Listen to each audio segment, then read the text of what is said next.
YouTube and internet family. Hope everyone is going well.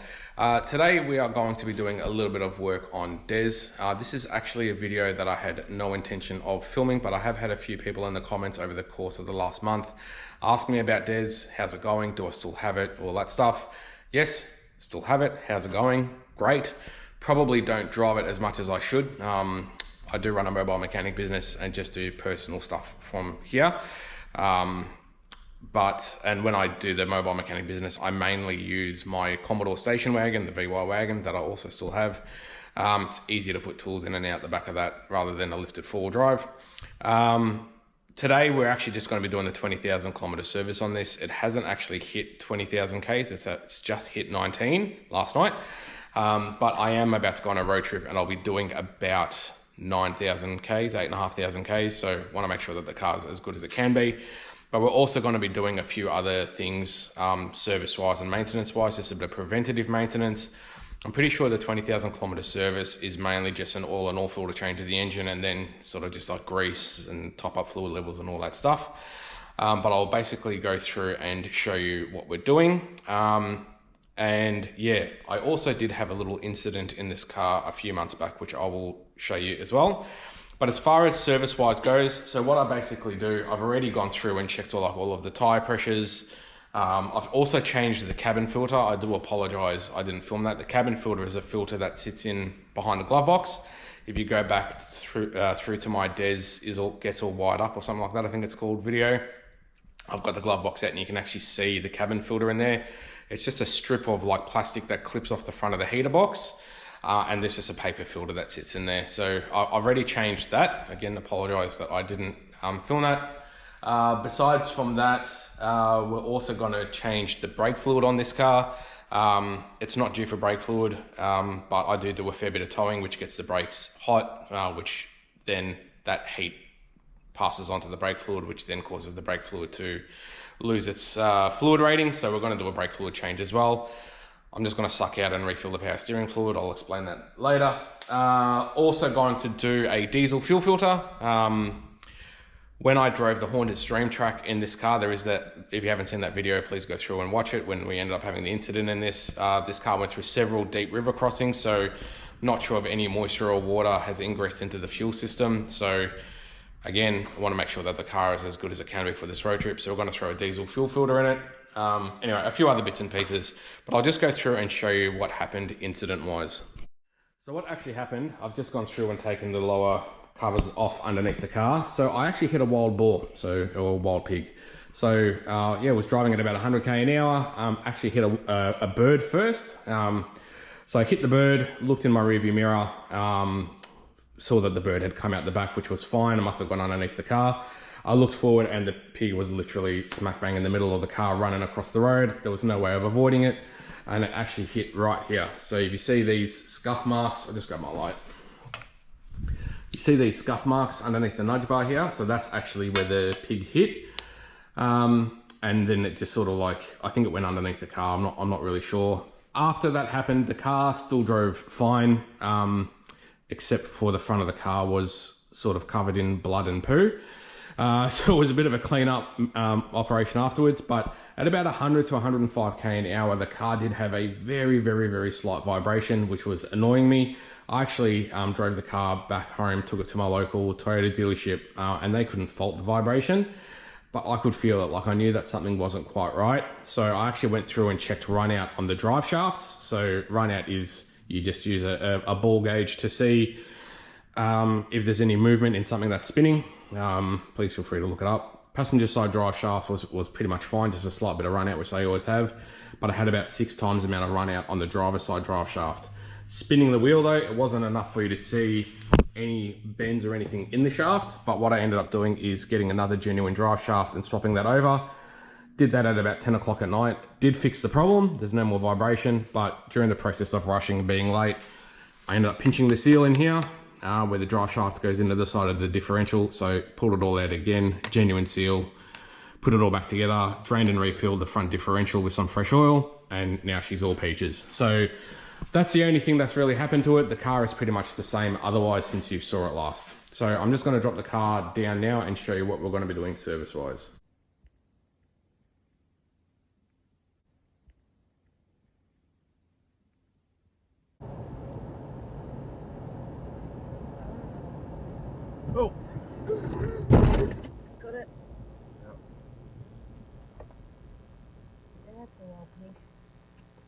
Okay.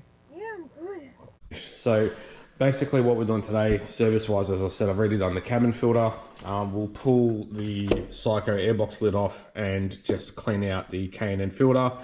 It hasn't been in there that long, so we'll just sort of check that. Every time I do a service, I like to pull the airflow meter out and clean it with some mass airflow meter cleaner. We'll empty the catch can or have a look in there. We're going to do a brake fluid flush.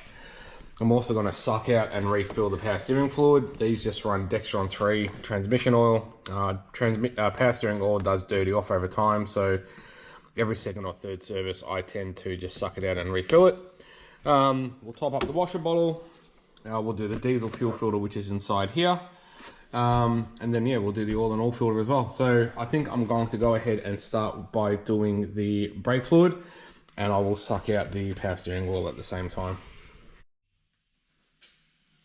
Alrighty, so these things run .3 or .4 brake fluid. They have .3 from the factory, so .3 is what I will continue to use.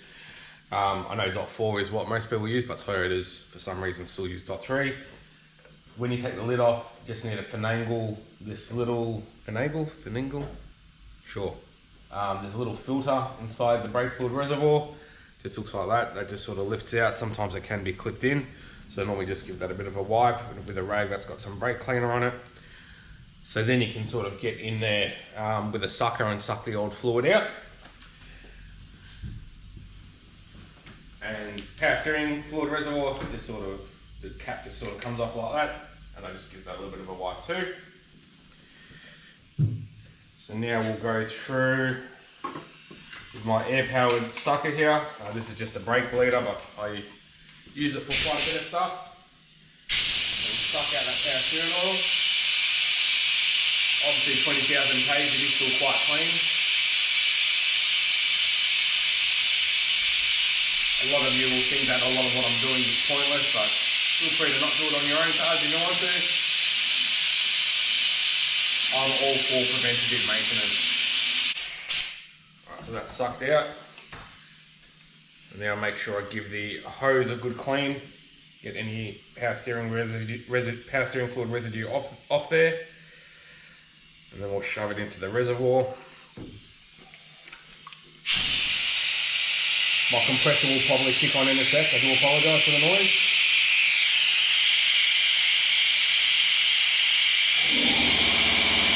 There it goes.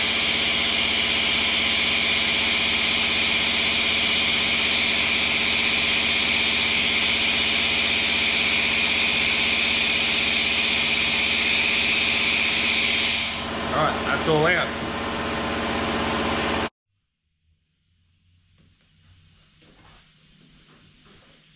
So now we'll go ahead and fill up the power steering reservoir again with some fresh oil.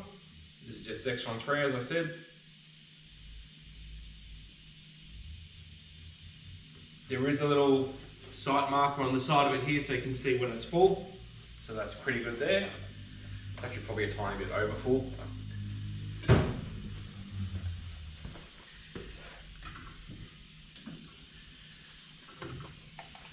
It's going to take a little bit of it out.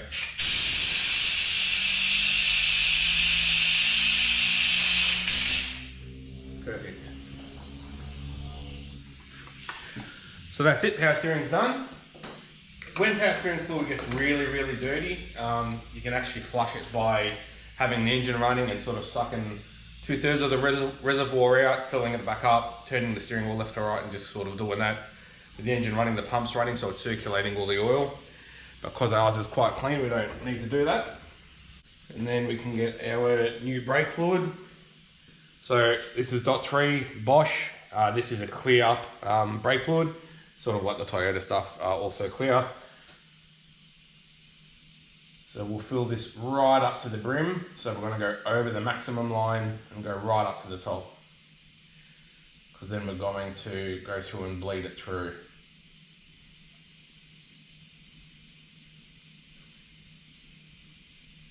That's it, we are full to the top. Alright, so we've got Des up in the air now, so we're going to go through and bleed all of the brakes. So what that's basically doing, brake calipers at each brake. As you've just seen, we've sucked out the fluid from the reservoir and filled it up with new stuff. And now we're going to suck all of that fluid through to each of the brakes.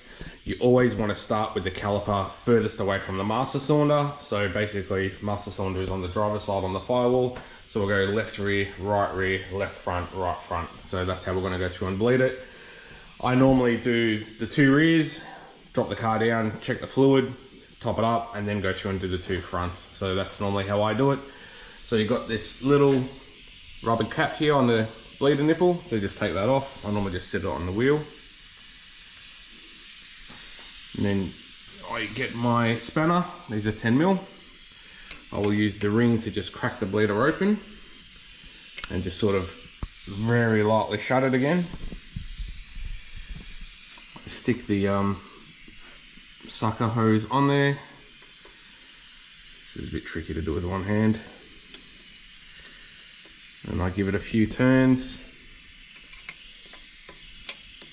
to open up the bleeder. We'll turn our brake fluid sucker on, if I can not make a mess.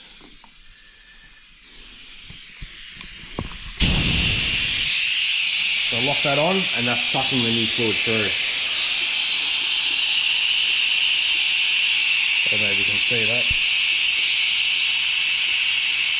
You see the new fluid going through there by sucking the new fluid through. So normally run that for about 30 to 45 seconds on each corner.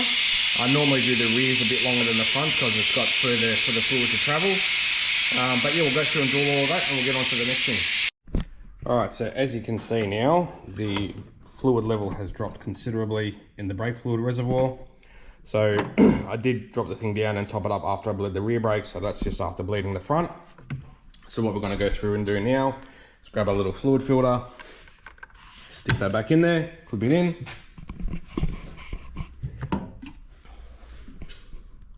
Fill this up to the full line.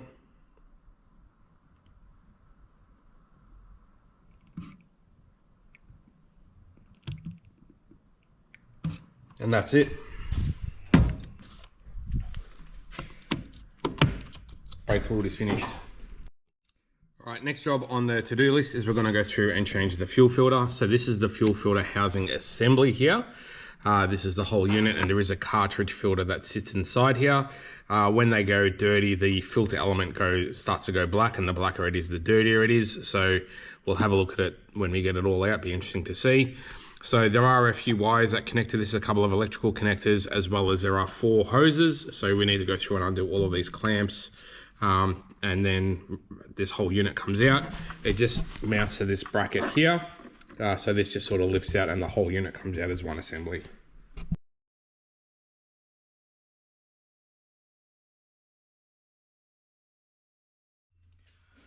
Alright, so this is the whole unit here that the filter sits in. So this is your whole fuel filter assembly. It's got a priming pump on the top of that. I'll show you what that does later. So first thing you want to do, this is a little drain. So you go through and open that, and then you're going to drain any residual diesel out of the filter housing. If you want it to drain faster, you can actually just go ahead and remove that whole thing. It's making toilet. Just like that.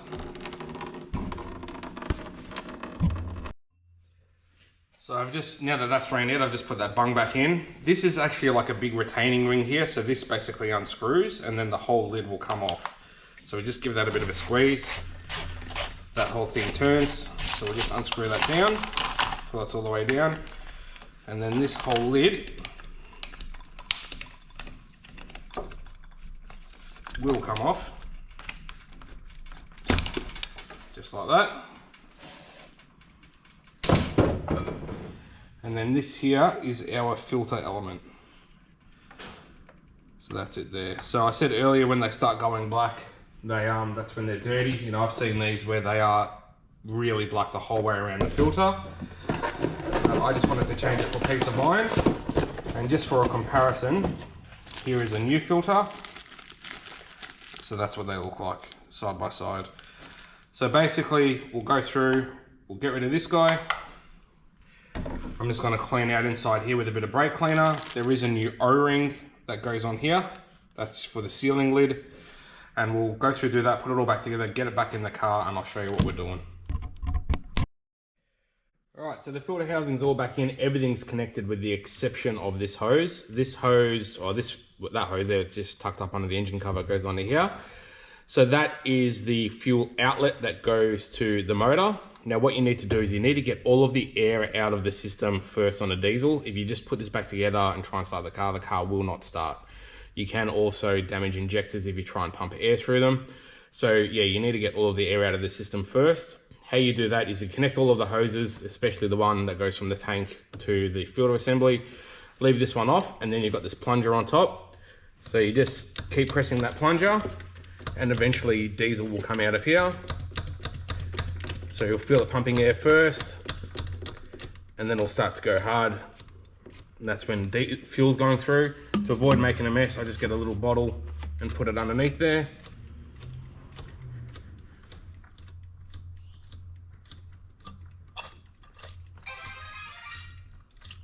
Someone loves me.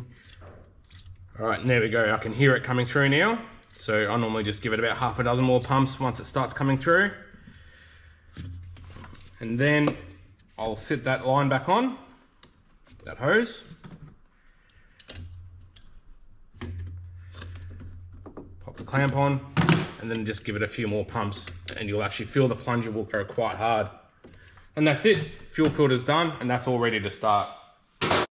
Moving over to the intake side of things now, I'm just going to pull this airbox lid off and inspect that filter. Looking through the lid, it looks pretty clean, but the intake from the snorkel is down on that side.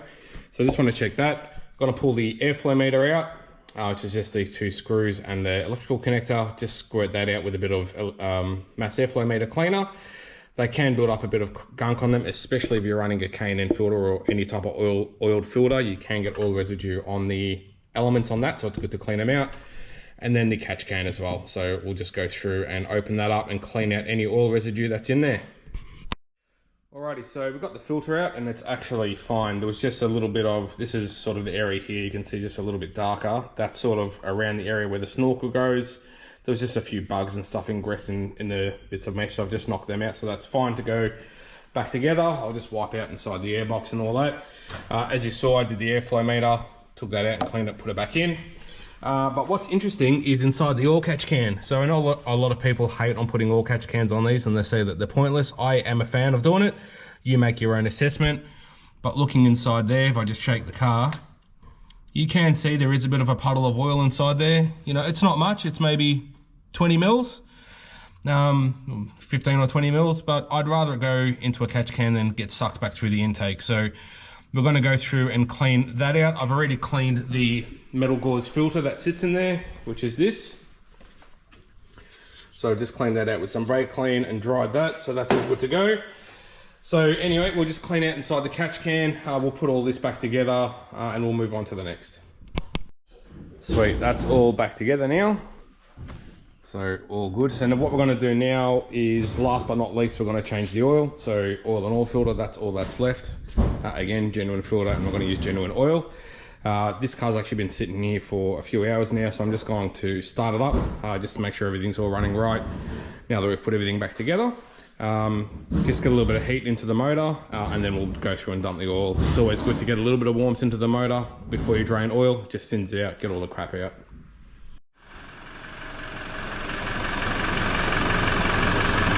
Always good after you do a fuel filter, get the thing running, check for leaks as well. Of course, we're all good. So yeah, we'll just let this run for a little bit and we'll lift it up and get to doing the oil. Alrighty, so got him up on the hoist now. Oil is nice and warm. I've just cracked the oil filter, which just sits up there. I mentioned this in the first video where I did an oil change on this. These things are really good to have. They just sort of guide the oil where you want it to go rather than it making a big mess. So I always like to do oil filter first and then drain the oil. A lot of people say that's stupid because old oil will go into the new filter. It does not. It only goes in under pressure when the engine is running. So it makes no difference whatsoever if you do oil filter first or drain the oil first. So we'll let that drip a bit. We'll put a new filter on it and then we'll drain the oil. Rightio, new oil filter is on. Just giving it a bit of a spray down with brake cleaner for residual stuff. Now we'll just go through and dump the oil, which is from that guy there. Look at that linear flow. So you'll see that little ring up there on the sump. That is the sealing washer that normally goes on the sump plug washer. They do like to stick to the sump. Always make sure you replace that. So just pick that off once it finishes draining. And then you can get these through any auto parts supplier or even through Toyota themselves. Just make sure you always put a new one on your sump plug. So what we'll do, once the oil finishes draining, we'll put the sump plug back in, put all these covers back on, and then we'll drop it down, chuck some fresh oil in it. Rightio, so I've got the car dropped back down now, just transferring the oil into a drum so that I can take it to the tip. So all that's left now is to put some fresh oil in it, start it up, check the oil level, and then we're all done. So these things do take around 7.5 litres approximately. I have some genuine Toyota oil here, and that's a freshie with 5 litres. That one's got about 2.5 in it, so we should have just enough. So we'll tip this in, start it up, check the level, see how we go.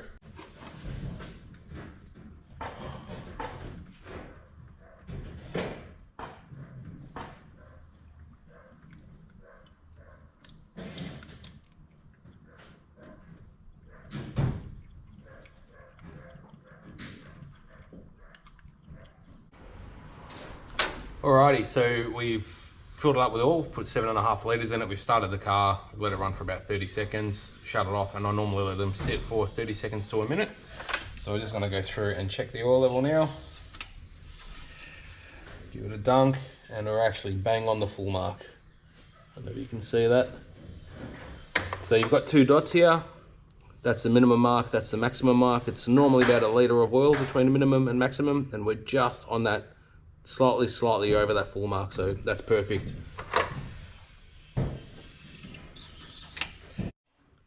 And that's it, guys. That's it for today's video, and just doing a little bit of work on Des.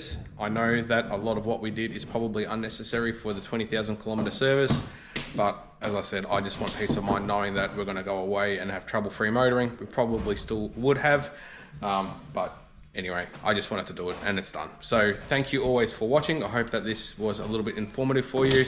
If you want to see more, please remember to like and subscribe, and always hit that bell, and we will catch you very shortly in the next video. Take care till then. Bye.